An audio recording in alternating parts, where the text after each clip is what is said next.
first time I tried to make this dress, I didn't have enough fabric. So this time, before I cut anything, I'm doing it properly. Hello, Helena here at Primrose and Thread.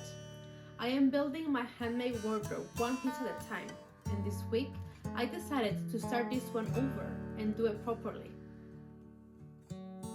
The new plan is a rose cotton skirt and a seersucker bodice. I have 3 meters of the rose cotton and 2 meters of the seersucker. On paper, that should be enough, but I've learned not to rely on should. So I measured everything again, the full length, the layout, the size I'm actually cutting. I'd rather spend the time here than regret it once the fabric is gone. I made this toile a few months ago. It was a good start, but I can see where I would refine it now. I'm going to start from the beginning and do it properly this time. So I decided to make a new toile before cutting the real fabric. I'm going through the instructions again before I get started. There's a section and a different view about the construction of the ribbon that makes more sense. And as I'm adding a sleeve and a pocket, I want to rewrite the order slightly so that it makes more sense for this version. When you change a design, you can't follow the original instructions blindly. Before I start sewing, I take time to prepare the pattern properly. I iron it so that it's super flat. And instead of cutting directly into the pattern tissue, I trace the pieces onto new paper.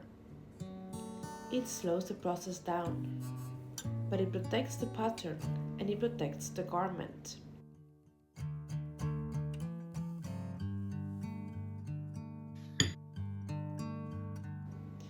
This part of sewing is quiet work, careful work, and it makes everything that comes after much easier.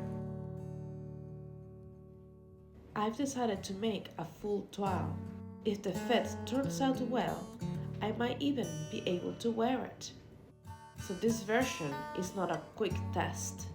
It's a chance to really understand the pattern before moving on to the final fabric.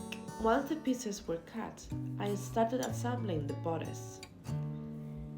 The construction itself is fairly straightforward, but the sleeve took a little more patience.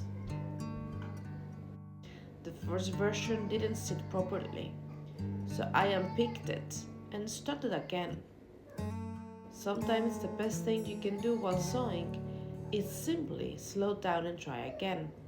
That small moment when something finally falls into place is one of my favorite parts of sewing.